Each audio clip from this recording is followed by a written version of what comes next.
यो हो मेरो बुटोल टु सेङ्जा सिरिजको डे 4 अनि आज बिहान पनि दाइलाई सुन्तला खाम भनेपछि दाइले यसरी अरूको बारीबाट सुन्तला चोर्नु भयो। चोरेको सुन्तला त झन् मिठो।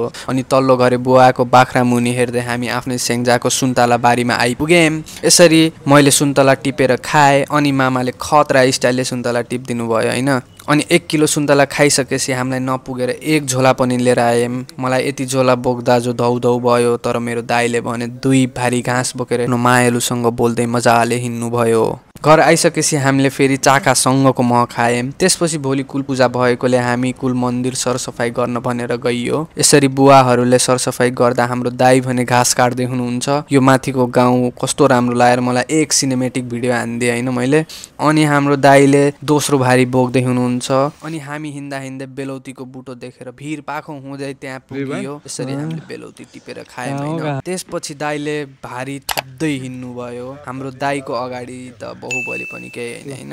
आजको भिडियो पनि यही सकिन्छ। See you in the next video. त्यतिन्जेलको लागि पिस।